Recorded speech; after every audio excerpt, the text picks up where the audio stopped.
Hi, I'm Matt from Ludobox, and today I am going to give you an overview of Hit the Road. It is a survival and bidding game for 1 to 4 players ages 14 and up, and it plays in around 60 minutes, a bit less maybe. So in Hit the Road, we are a group of survivors. So here we all have 5 survivors, and we try to get through the Road 66, the legendary Road 66, and it is invaded and infested with zombies. Oh, the Z word again. So what we try to do is to have the most experience, which is represented by these stars on the cards that we can get. And the one with the most stars, the most experience at the end of the game wins. So we are going to manage a few resources and try to get the best route to be the safest and to be the first one and maybe the only one to get to the end. So what's going to happen first in a turn is that we're going to bid to know who will be the first player. So, for example, yellow will bid 1, and then green will bid a bit more. You cannot ever put yourself on a cylinder, and you bid resources that you have here. So we'll go on to what are these resources a bit later. So let's say red wants to be first. He will spend like probably 5 resources to get there. So okay, he spends 5 resources. 1, 2, 3, 4, 5. He can choose whatever of the 3 resources to spend. No problem.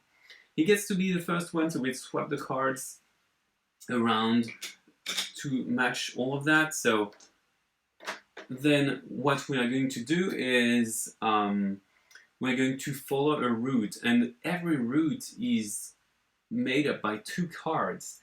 And you can choose the safest route, but usually when there are zombies, you get experience points, so you never know. You have to manage the risks.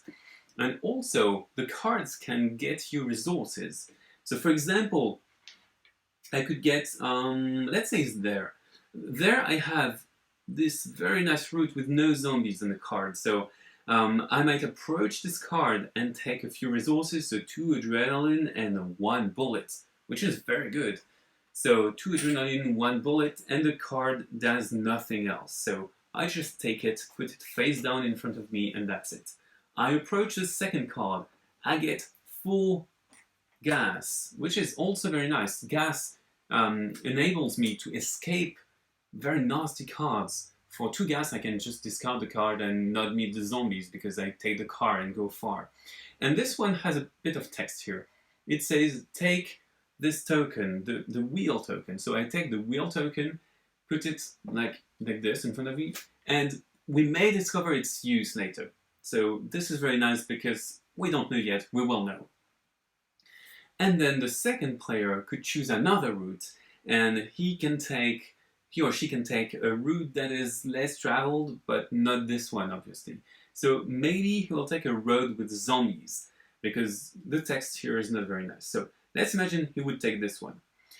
I am green, I am second player, so I will face the zombies here. So first I would take the resources indicated here. So 1 adrenaline and 1 gas. I put them in my supply and then meet 3 zombies. So I take these 3 zombie meeples and they will face off my 5 survivors. The first thing I can do is that I can shoot them. I can spend bullets, which are a resource, to roll dice, and if I have a target symbol, I can kill zombies. And if there are any zombies remaining, I have the choice either to flee, spending 2 gas, or to fight them and continue on with the rest of the card. And if I fight them, I will roll 1 die for each of my survivors. Then I roll the dice, and something happens for every symbol. You have an order to resolve them. First the bad ones, then the good ones, obviously.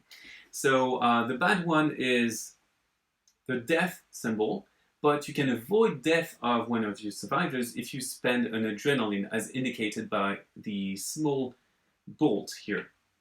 Then you have a blank, which does nothing. You have an adrenaline symbol, which is an opportunity. If you have this symbol, you can spend an adrenaline to kill a zombie. Then you have a target which kills a zombie, and then you have a target with adrenaline which kills a zombie and allows you to spend one more adrenaline to kill one more zombie. So you could fend off the zombies. If you don't, you have to roll again for each survivor you have. Let's say I have killed everyone. I take the card, it doesn't net any experience points, that's bad. But then I approach the second card, which gives me a bullet, and says, take the map token. So again, the map token, we don't know what it is, basically. So I take it, I trust it, blind faith, all of that. And then once everyone has taken all of these routes and faced the trials, we just deal 8 other cards from the first phase. So we have a first phase which is kind of easy, 2 turns of relatively safe play, then a second phase with 3 turns of a more tense play, and then 3 turns of a third phase which is atrocious. And you're going to have hordes which have red dice, and red dice can kill you with no safety net. You cannot spend adrenaline to prevent death. And for the tokens, you will find cards that are going to have text that matches the token. So for example, we have the Promised Land. If you possess a map token, instead of being worth 0 experience, the Promised Land is worth 6 experience, which is enormous. It is a very high gain. Or for example, the Executor. So you manage to retrieve a school bus and to turn it into a zombie killing machine.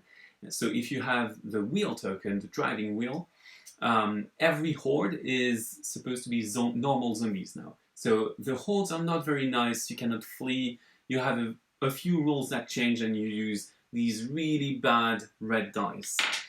So if you lose your last survivor during a fight, you're dead, you're eliminated. That's really bad for you. But if you manage to make it until the last turn, so the third turn of the third phase, you get to the end. And we have some majority scoring at the end of the game. So for each of the resources that you have in majority, you would get one of these cards, which are extra points, and also very nice. So there you are, you know almost everything about Hit Zeroed. Well, see you on Ludobox, and please be nice with the zombies.